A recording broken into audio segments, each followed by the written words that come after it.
스데반 지사님의 그 순교로 말미암아 복음이 예루살렘에서 이제 사마리아 지역으로 들어가는 그런 계기가 되었고, 야고보 사도의 순교로 말미암아 복음이 이스라엘에서 이제 소아시아와 유럽으로 들어가는 그런 계기가 되었습니다. 복음이 확장되는 것만큼이나 때로는 그 속에는 고난도 있고 핍박이 있는 것을 봅니다. 우리가 생각하기에는 언제나 밝음만 있고 햇빛만 있으면 좋겠다라고 생각하는데, 여러분, 밝음만 있으면 사막으로 바뀌고 맙니다. 햇빛만 있으면 다 메마른 땅, 거칠은 땅이 되고 마는 것입니다. 비바람도 있어야 되고 때로는 거대한 폭풍도 있어야 합니다. 그래야지 땅이 살아나게 되고 바다가 썩지 않고 지나갈 수가 있습니다. 여러분, 교회는 부흥과 함께 이런 고난을 통과하면서 하나님의 은혜 가운데 성장하는 모습을 보게 됩니다. 오늘 보면 1절에 한번 보시죠. 1절 말씀에 1절 시작. 그때 헤롯 손을 들어 교회 중 몇 사람을 해하려 하여. 그때라고 되는데, 우리가 11장에서 보았던 바로 안디옥 교회가 부흥하고 이제 교회가 바나바와 사울을 통하여서 크게 성장하는 이런 상황이 들려올 때였습니다. 예루살렘 교회가 이제 안정을 찾아가고 있는 그런 때였습니다. 그때 핍박이 와서 야고보 사도가 순교당하는 이런 상황이 일어나게 되는 것입니다. 1절과 2절에 같이 보게 되면, 그때 헤롯 왕이 손을 들어 교회 중 몇 사람을 해하려 하여 요한의 형제 야고보를 칼로 죽이니 라고 되는데, 이 요한의 형제, 이 사람은 바로 그 예수님이 함께했던 제자들 가운데 3명의 귀한 제자 베드로, 요한, 야고보, 바로 그 야고보가 순교당하는 지금 장면이 나오고 있습니다. 성경에 보면 헤롯이란 이름이 3명이 나옵니다. 동일한 인물이 아닙니다. 첫째 헤롯은 예수님 탄생할 때 2살 이하의 남자아이들을 다 죽이도록 명령한 헤롯 대왕입니다. 헤롯 더 그레이트 이렇게 불려지고 있는 왕이죠. 두 번째 헤롯은 세례 요한을 참수시키고 그 딸아이의 춤값으로 목을 벤 바로 그 헤롯이고, 예수님을 신문한 헤롯입니다. 그래서 헤롯 안티파스라고 이렇게 불려지고 있습니다. 그리고 세 번째 헤롯은 오늘 본문에 나오는 헤롯 아그리파 1세입니다. 헤롯 아그리파는 헤롯 대왕의 손자이고 헤롯 안티파스의 조카가 됩니다. 이 헤롯 집안은 가계가 굉장히 좀 포악하고 잔인합니다. 이 헤롯 집안은 정통 유대인들이 아니었고 에서의 후손이었기 때문에 에돔 족속이 유대인들을 지배한다 하는 것 때문에 아주 강한 거부감을 가지고 있었습니다. 그래서 이 헤롯 사람들은 유대인들 어떻게든 잘 이렇게 다스리고 품고 또 그들을 잘 구슬려서 이끌어가야 되는 그런 정치를 하였습니다. 헤롯 아그리파 1세는 어린 시절을 로마에서 자라면서 로마 왕실과 황실과 좋은 관계를 쌓아갔습니다. 그러다가 카리큘라 황제가 이제 즉위할 때, 그때 유대 지역을 다스리는 그런 왕으로 권력을 성기하게 되었습니다. 뒤에서는 로마 황실에서 이렇게 지원해주고 있었고, 이제 그 지역에서는 유대인들의 환심을 사기 위한 그런 정책을 펴나가면서 아주 지혜로운 그런 정치가의 모습을 보여주었습니다. 유대인들의 마음을 얻기 위해서 유대인들이 그 당시 제일 싫어하는 예수를 믿는 사람들, 예수를 따르는 지자들, 그들을 이렇게 잡아가두거나 또 옥에 집어넣으면 유대인들이 좋아하는 것을 보고 야고보 사도를 칼로 죽이고 이제 또 베드로를 잡아다가 옥에 가두는 이런 일을 하게 되었습니다. 야고보가 그런 정치를 보이자 유대인들은 정말 헤롯이 좋은 왕이다, 유대인들을 위한 왕이다, 이런 생각을 가지면서 그에게 인기와 박수를 이렇게 더하게 되었습니다. 자, 여러분, 이런 상황 가운데 있는 교회, 이런 상황 가운데 있는 그리스도인들, 그들은 어떻게 살아가는지, 어떤 모습을 보이는지, 이것이 오늘 12장에서 보여주고 있는 모습입니다. 자, 이제 여러분 3절을 같이 한번 보실까요? 3절 말씀 시작. 유대인들이 이를 기뻐하는 것을 보고 베드로도 잡으려 갈새 때는 무효절이라. 무교절이라는 것은 누룩을 넣지 않는 절기다라는 의미인데 6월절 기간 동안에는 7일 동안 이 절기가 이어지고 이 7일 동안에는 누룩을 먹지 않는 떡을 먹습니다. 누룩을 먹지 않으니까 그 떡이 되게 딱딱하고 맛이 없고 그런 것이지만 급히 애굽을 나와서 광야에서 그 거칠고 탁한 음식을 먹었던 그 기억 때문에 그 무교절, 누룩을 넣지 않는 떡을 먹는 바로 그 절기를 지고 있습니다. 이 6월절 기간, 이 무교절 기간에는 결코 사람을 죽일 수가 없었습니다. 출애굽을 하고 다 나왔는데 어떻게 그 구원의 그 기쁨을 맛보는 자리에서 사람을 죽일 수 있는가, 이런 의미 때문에 사람을 죽이지 못하고 6월절이 끝나면 곧바로 사람을 죽게 된 것이었습니다. 그래서 사절에 보면 헤롯이 이렇게 말하고 있죠. 사절 한번 보시죠. 시작. 잡음에 옥에 가두어 군사 내식인 네 패에게 맡겨 지키고 6월절 후에 백성 앞에 끌어내고자 하더라. 헤롯이 베드로를 잡아서 옥에 가두면서 내 군사 내식인 네 패에게 맡겨 지켰다라고 되어 있습니다. 4명의 군사가 2명은 베드로의 좌우에 이렇게 같이 손발을 묶고 있고 2명은 문 앞뒤로 이렇게 지키고 있습니다. 그 4명이 한 조가 되어서 4개의 조가 돌아가면서 베드로를 계속해서 감시하고 있는 것입니다. 그러니까 베드로 한 사람 때문에 16명의 군사들이 이렇게 지금 상황 경계를 하고 있습니다. 이것만 아니고 또 베드로를 가둔 감옥이 어땠는지에 대해서 10절에 보면 이렇게 설명하고 있죠. 10절도 같이 보시겠습니다. 시작. 이에 첫째와 둘째 파수를 지나 성으로 통하는 세문에 이르니 문이 절로 열리는지라 나와 한 거리를 지나매 천사가 곧 떠나니라. 베드로가 갇힌 감옥은 첫째 파수, 첫째 문이 있고 둘째 파수, 둘째 문이 있고 또 그 길 나오면 성으로 통하는 셋째 큰 문이 있는 그런 감옥이었습니다. 여러분 16명이 돌아가면서 지키고 있습니다.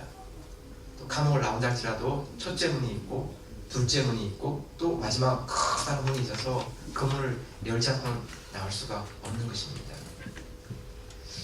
왜 이렇게 감시하게 했을까요? 사도행전 5장에 보면 베드로가 감옥에 들어갔다가 풀려나온 문을 열고 나온 그 사건이 있었기 때문에 헤롯은 그 얘기를 듣고 누구도 어떤 신도 이렇게 사모하게 이렇게 확실하게 경비하면 결코 후회해서 없을 것이다. 그런 계산을 하고 군사 4명이 베드로를 지키게 하고 첫째, 둘째, 셋째 그 깊은 감옥에다 가둬두고 있는 것입니다. 결코 빠져나갈 수 없는 것이지요. 6월절이 지나면 베드로도 죽여버리겠다는 그런 시간 가운데 지금 그를 가두어 둔 것이지요. 여러분, 참 이런 절박한 상황, 또 이런 어찌할 수 없는 상황, 이 상황 가운데서 교회가 어떤 모습을 보이고 있을까요? 5절을 한번 보십시오. 5절 말씀 시작. 이에 베드로는 옥에 갇혔고 교회는 그를 위하여 간절히 하나님께 빌더라. 교회가 하고 있는 것은 간절히 하나님께 기도하는 것이라고 기록하고 있습니다. 간절히 이런 말, 끈질기게 포기하지 않고 기도하는 것, 이게 간절이죠. 그렇지만 교회의 이런 모습은 참 너무 답답해 보입니다. 어떤 것도 해결할 수 있는 대안이 아닌 것 같습니다. 좀 사람을 통하여서 헤롯과 선을 닿게 하고 좀 로비를 해서 헤롯의 마음을 좀 움직이는 이런 일을 시도하든지, 아니면 뇌물을 많이 준비해서 뇌물을 안겨주면서 베드로를 풀어달라고 그 대가로 이렇게 흥정을 하든지, 이것도 저것도 아니면 정말 죽을 결심을 하고 헤롯 동 앞에 가가지고 막 이렇게 데모를 하거나 시위를 하든지, 이렇게 하는 것이 훨씬 더 베드로를 풀 수 있는 그런 가능성, 베드로를 풀려나게 할 수 있는 그런 가능성, 이것이 많은 거 아닙니까? 교회가 하는 것이 고작 숨어들어서 그냥 간절히 기도하는 것, 이것이 전부라는 것입니까? 여러분, 참 이것은 사람의 눈으로 보면 너무 답답해 보입니다. 또 너무 무력해 보이고요. 이전에 야고보가 잡혔을 때에도 교회가 간절히 기도하지 않았습니까? 그런데 야고보는 순교했습니다. 그런데 베드로가 또 잡혀가니까 또 교회가 기도하고 있습니다. 여러분, 참 이런 기도를 계속 해야 되는 것입니까? 이런 기도를 반복해서 할 이유가 있는 것입니까? 여러분, 우리가 신앙생활하면서 결코 물러설 수 없는 한 가지가 있는데 그것은 하나님께 기도하는 것입니다. 우리의 할 일은 기도하는 것이고 응답은 하나님께서 하시는 것이지요.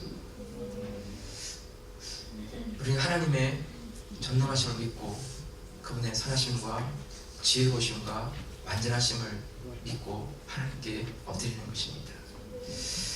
하나님께서 결코 야고보를 살릴 수가 없고 베드로를 풀려나게 할 수 없기 때문이 아니라 그 모든 것의 결정은 하나님이 하시고 기도의 주권은 하나님이 응답하시는 것입니다.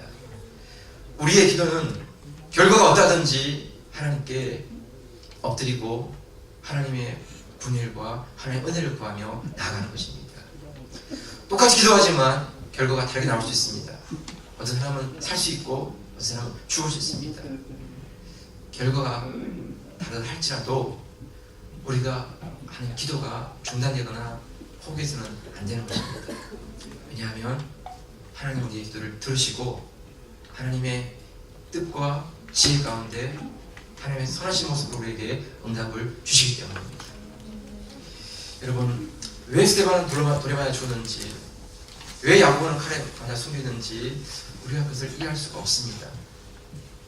그렇지만 하나님은 결코 무능하시거나 우리를 지키지 못하는 분이기 때문이 아니라 하나님은 그 가운데 하나님의 신실하신 뜻과 당신의 완전하신 뜻을 이끌어 가시면서 그 기도를 들으시고 우리의 시간과 우리의 방법 가운데가 아니라 하나님의 시간과 계획 가운데 하나님께서 가장 귀한 것으로 갚아주시는 분이심을 믿는 것입니다.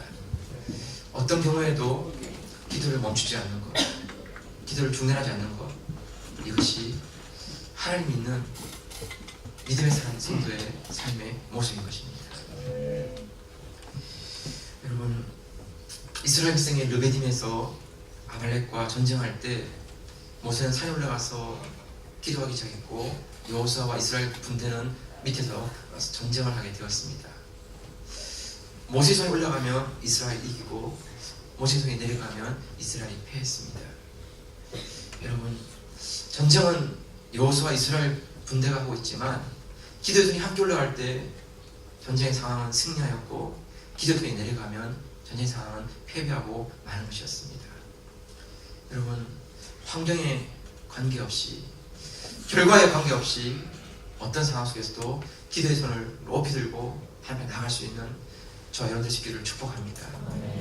여러분, 하나님은 무한하신 분이셔서 우리가 기도할 때 그분은 그 무한하신 자원 가운데 우리에게 필요한 만큼 있을 만큼을 분명하게 우리에게 내려주시는 하나님이십니다.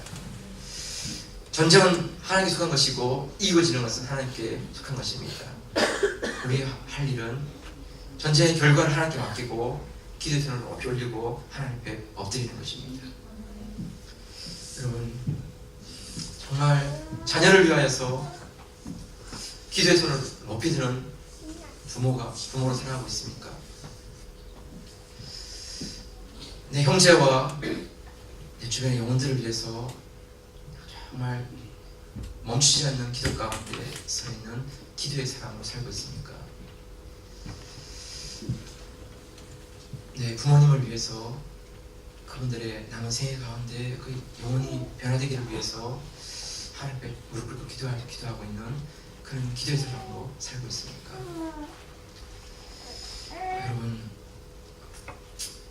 우리가 인생을 살아다 보면 이런 사람 저런 사람의 그런 모습이 있지만 우리가 정말 닮고 싶고 우리가 살아가고 싶은 가장 유일한 한 가지는 우리의 삶이 기도하는 사람으로 남기 원하는 것입니다. 어떠한 상황에도 기도에 무릎을 꿇는 사람, 어떤 절망 속에서도 하나님께 엎드릴 수 있는 사람, 그래서 기도로 사람을 움직이고 기도로 환경을 열어가고 기도로 하나님의 능력을 공부하는 그 삶을 증거할 수 있는 사람, 이런 기도하는 사람, 기도하는 교회 되기를 축복합니다. 여러분, 예레미야 19장 10절에 보면 이렇게 말씀했습니다. 같이 한번 읽을까요? 시작. 너희가 전심으로 나를 찾고 찾으면 나를 만나리라. 여러분, 저는 이 말씀을 하나님의 말씀으로 믿습니다.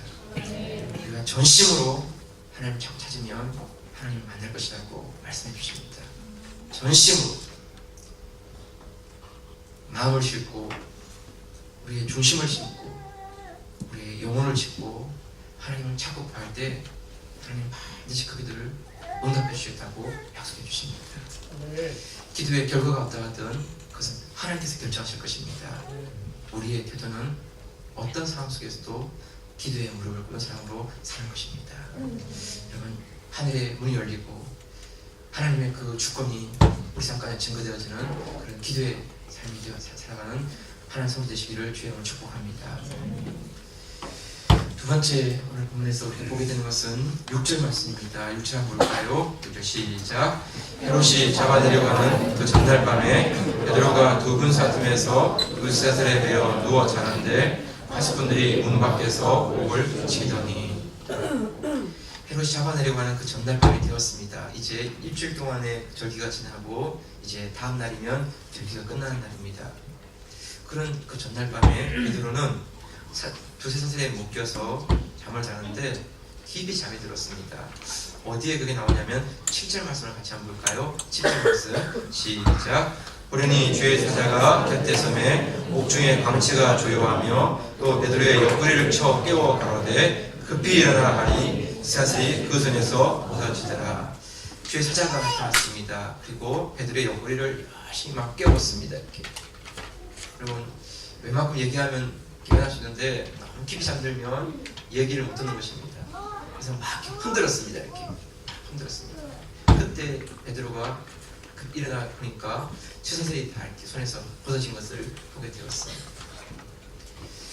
여러분, 아무리 피곤하다고 말하지만 어떻게 이렇게 감옥에서 내일이면 죽는 걸 알고도 깊이 잠들 수가 있을까요? 이게 너무 피곤해서 이렇게 지친 나머지 이렇게 잠든 것일까요?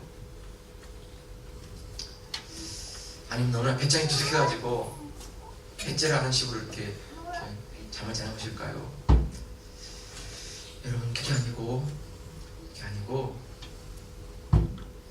죽어지는 것도 하나님께 있고 하나님 죽이시면 그것도 영광이고 살게 되면 주의 사명 따라 더 열심히 살겠습니다 라고 고백하면서 그 마음의 염려와 근심을 주님께 이어드릴 때 그때 하나님의 평강, 하나님의 위로가 그 마음을 주장하기 때문에 그 상황 속에서도 깊이 잠들 수가 있는 것입니다. 여러분, 사업하는 분들은요, 조금만 부도가 나도 잠을 할 수 없습니다. 어떻게 그것을 메꿀까? 그것 때문에 잠을 할 수가 없고, 또 조금 예민한 분들은 누구로부터 그냥 자기에 대한 얘기를 들었는데 그 얘기가 좀 안 좋은 이야기입니다. 그러면 잠을 못 잡니다. 밤새도록 잠을 뒤척이면서 누가 그 말했을까? 왜 그 사람은 그렇게 말했을까? 그 말의 뜻은 뭘까? 이러면서 그 말을 곱씹고 하는 것입니다. 잠을 잘 수가 없는 것입니다. 그런데 여러분, 베드로는 내일 죽는 걸 뻔히 알면서 불구하고 깊이 잠에 들어서 흔들어 깨울 만큼의 그런 잠을 자고 있는 이런 모습을 보게 되는 것입니다. 여러분, 이건 결코 잠을 못 자다가 막판에 잠이 들어가지고 이렇게 깊이 잠자는 이거 아닙니다. 이게 아니고 이 깊이 잠들 수 있는 그것은 그의 영혼과 그의 마음과 그의 생각을 하나님께서 주장하시고 하나님께서 간섭하시기 때문에 그에게 주시는 하나님의 평강이 그를 다스리기 때문에 그 속에서 깊이 잠들 수가 있는 것입니다. 여러분, 사람의 힘으로나 인간적인 그런 능력으로는 이런 것들을 가질 수가 없고, 이런 평안, 이런 안식은 기도하는 자에게만, 하나님을 바라보는 자에게만 경험될 수 있고 누릴 수가 있는 것입니다. 마치 손으로 딱 쥐고 있는 것처럼, 마치 눈으로 보고 있는 것처럼, 마치 귀로 들은 것처럼, 그 하나님의 평강과 위로와 약속, 그것이 내게 주어질 때 사는 것도 주는 것도 아무런 문제가 없고, 하나님께서 온전히 자기를 내어드릴 수 있는 그런 모습, 이건 결코 사람이 인위적으로 만드시는 것이 아니라 성령 하나님께서 그를 충만하게 다스리시고 지배할 때 그에게 나타나는 하나님의 위로인 것입니다. 여러분, 처음부터 베드로가 이런 사람이 아니었어요. 베드로는 3년 동안 예수님을 따라다녔는데 맨 마지막 겟세마네 동산에서는 그가 도망치고 말았습니다. 최고의 말씀을 들었지만 그 말씀이 그를 이끌어가지 못했어요. 그러다가 오순절 성령 강림을 체험하고 그가 성령을 충만하게 되었을 때 주님의 그 말씀이 그에게 살아 움직이고 그 말씀이 그를 다스리는 역사가 성령을 통해서 일어나게 되었을 때 그는 조금 더 두려워하지 않고 담대하게 선포할 수 있고 어떤 상황에서도 두려워하지 않고 말씀을 전할 수 있는 그런 사람으로 변화되었어요. 여러분, 이것은 사람의 힘에서 나오는 것도 아니고 지식의 말씀으로 나오는 게 아니고요, 그 말씀을 성령께서 붙잡으시고 그를 주장하시고 다스릴 때, 성령을 충만하게 될 때, 말씀이 그 안에서 운행하게 될 때 그때만 누릴 수 있는 평강, 위로, 안식이 바로 이것입니다. 여러분, 베드로 사도가 이렇게 말했어요. 베드로서 5장 7절 한번 같이 보실까요? 7절 시작. 너희 염려를 다 주께 맡겨버리라. 이는 저가 너희를 권고하심이니라. 베드로 사도가 말했어요. 너희 염려를 다 주께 내어드리라. 그러면 저가 너희를 권고하시리라 말씀하고 있어요. 여러분, 염려를 내어드린다는 게 사람의 힘으로 할 수 있는 게 아니잖아요. 사람의 능력으로 할 수 있는 것도 아니고. 그런데 성령을 충만하고 기도를 충만할 때 그 염려와 근심을 덮어주실 때, 그거를 압도하는 넘치는 성령의 위로하심이 있을 때 그 염려가 다 사라지게 되고 온전히 성령께서 우리를 다스리시는 그 은혜, 그 위로를 경험하게 되는 것입니다. 여러분, 우리가 신앙생활하는 가운데 때때로 염려가 나를 다스리고 있습니까? 두려움이 나를 지배하고 있습니까? 지금 내 안에 하나님의 평강이 임하지 않고 있습니까? 그러면 다른 방법은 없습니다. 기도하는 자리로 나가셔야 합니다. 하나님 앞에 나가서 내 마음과 생각을 하나님 다스려 주시고 내 안에 있는 염려를 성령 하나님께서 이렇게 물리쳐 주셔서 성령님의 주시는 그 평강이 나를 지배하는 그 은혜를 구할 때, 그때만이 내가 염려하지 않고 두려워하지 않고 하나님의 평강이 나를 다스리시는 그 은혜를 체험하게 되는 것입니다. 여러분, 사도행을 막 묵상하는 가운데 참 한 가지 새로운 것을 보게 되었어요. 그게 뭐냐면, 사도행 2장에 보면 50절 성령 강림이 일어나고 120명의 성도들 가운데 충만한 성령 충만이 임하게 되었어요. 그때 베드로가 일어나서 설교하였습니다. 그런데 그 설교 내용을 보면 제가 한번 입으로 읽어봤더니 10분도 안 돼요.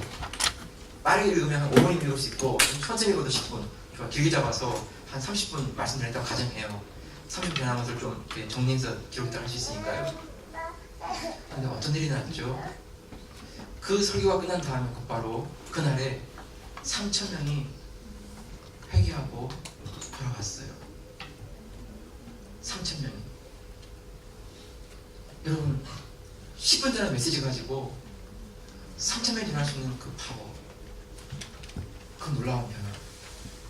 어떤 경우는 일주일 내내 말씀을 전해도 단 한 영혼도 변화될 수 없는 그런 상황이 있어요. 어디에 차이가 있는 것일까요? 어디에? 네, 여러분, 성령을 충만한 가운데 기도가 함께하면 짧은 말씀 가운데도 놀라운 파워가 실리는 거예요. 근데 기도가 충만하지 않으면, 성령이 충만하지 않으면 오랜 시간을 메시지 하나도 한 영혼도 변화될 수 없는 그런 경우를 보게 되는 것이에요.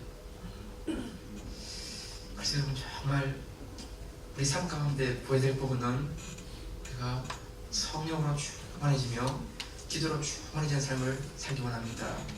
이 고백을, 이 기도를 드려야 하는 것이지요. 찰스 스펄전은 설교의 황태자라고 이렇게 불려지고 있습니다. 목사님들 사이에서는 정말 황금의 입이라고 불릴 만큼 그런 놀라운 메시지를 전하는 분이었어요. 그런데 이 찰스 스펄전의 설교 내용을 보면 뭐 특별한 게 아니에요. 대단한 게 아니에요. 스펄전보다 설교를 더 잘하는 분들이 너무 많아요.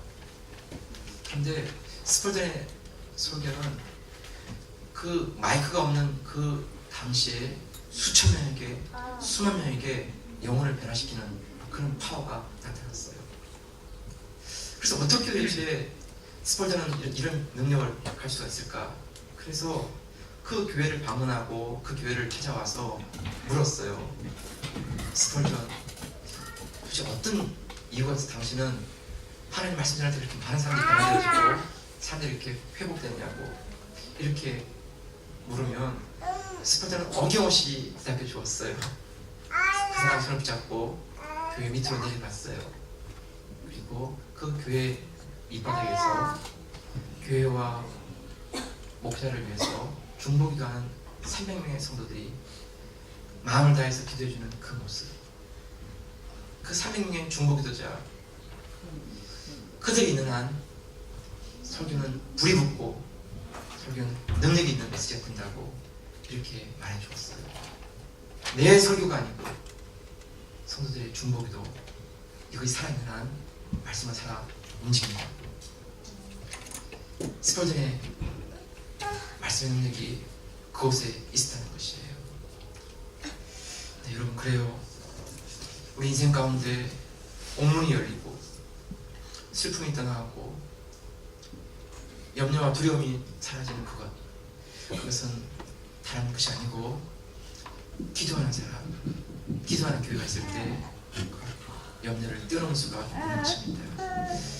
하늘에 주시는 그 평강, 하늘에서 내려오는 그 위로를 경험하고 누리는 기도 생활 되시기를 주의 이름으로 축복합니다. 마지막 하나만 더 묻겠습니다. 본문 좀 벗어나지만 21절, 22절 한번 가보실까요? 21절, 22절 말씀입니다. 시작. 헤롯이 나를 택하여 왕복을 입고 위에 앉아 백성을 효육한데 백성들이 크게 부르되 이것은 신의 소리요 사람의 소리는 아니라 하거늘. 여러분, 헤롯이 백성들을 모아놓고 이제 큰 연설을 합니다. 근데 그 연설이 너무나 멋졌습니다. 효유한데라는 이 뜻은 멋지게 연설하다 이런 뜻입니다.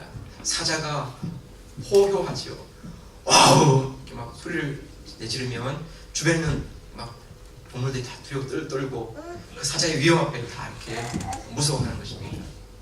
이것처럼 왕이 백성들 앞에서 연설하는데 그 연설이 너무나 멋지고 영광스럽기 때문에 그 표현을 효유한다 이렇게 붙이고 있는 것입니다.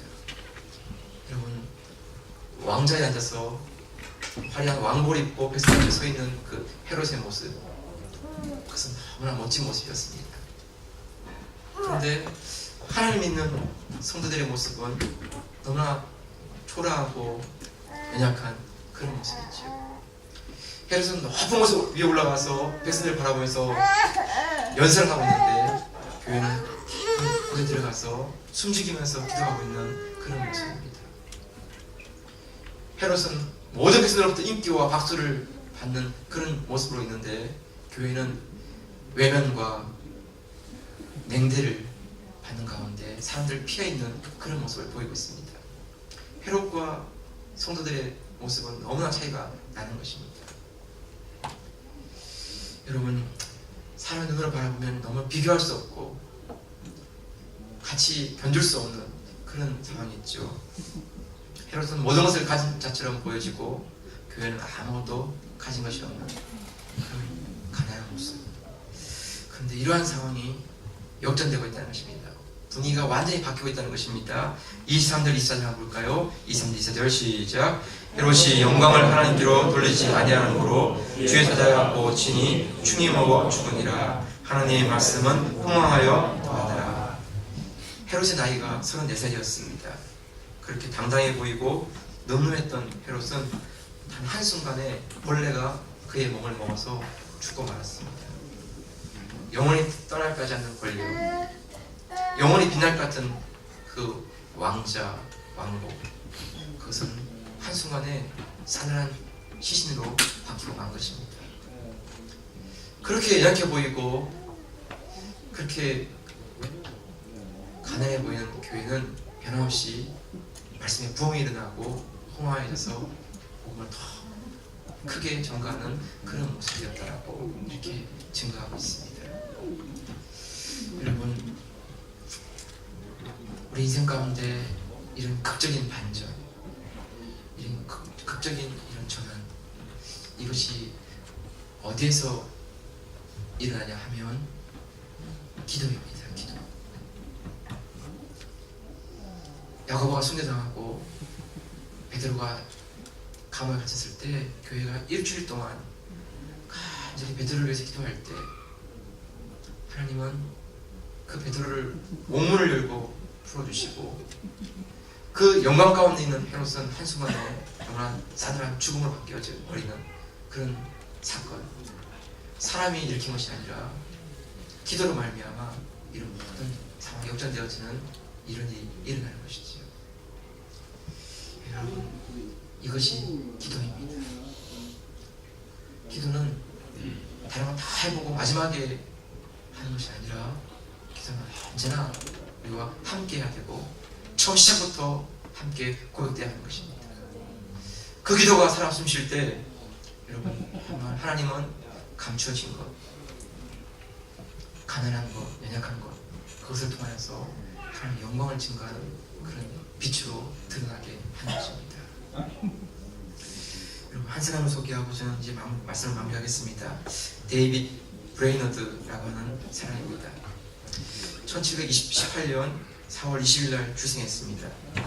9살 때는 아버지를 잃고 14살 때는 어머니를 잃었습니다. 그래서 천성적으로 그 부모가 일찍 떠나는 상황 속에서 우울과 낙심, 이것이 반복되는 그런 삶을 살았습니다. 또 학창시절에는 폐기력을 앓았습니다. 그래서 몸이 많이 연약한 사람이었습니다. 그러던 그가 21살 때 부흥집회에서 변화가 되었고 자신의 이 연약한 몸으로 뭘 할 수 있을까 생각해 보니까 불쌍한 영혼들을 위해 중보기도 하는 것, 그것을 할 수 있겠다 생각하고 매일매일 구원받지 못한 영혼들을 위해서 눈물로 기도하는 그런 중보기도의 삶을 살았습니다. 아침에도 기도하고 점심에도 기도하고 저녁에도 기도하고 어떤 날은 하루 종일 기도하는 삶을 살았습니다. 24번째 맞이하는 생일 때는 하루 종일 금식과 기도를 보냈다라고 그의 일기장에 기록되어 있습니다. 1743년 그가 인디안 선교사로 헌신했습니다. 펜실베니아 북부 지역에 있는 인디언들을 맡았는데 그들에게 복음을 전하고 성경을 가르치고 그런 일을 하였습니다. 그 일을 위해서 그는 정말 간절히 기도했습니다. 어느 겨울밤에는 눈밭에서 찬이슬을 맞으며 몇 시간씩 기도하게 됐습니다. 첫 선교지 카오나믹에서 복음을 전하는데 인디언들에게 복음을 전하기 위해서 열심히 기도하고 그리고 그 흩어져 있는 인디언들을 찾아다니면서 복음을 전하는데 그렇게 수십 번 왔다 갔다 하는 가운데 때로는 길을 잃어버리고 한참 동안 헤매는 그런 일도 반복되었습니다.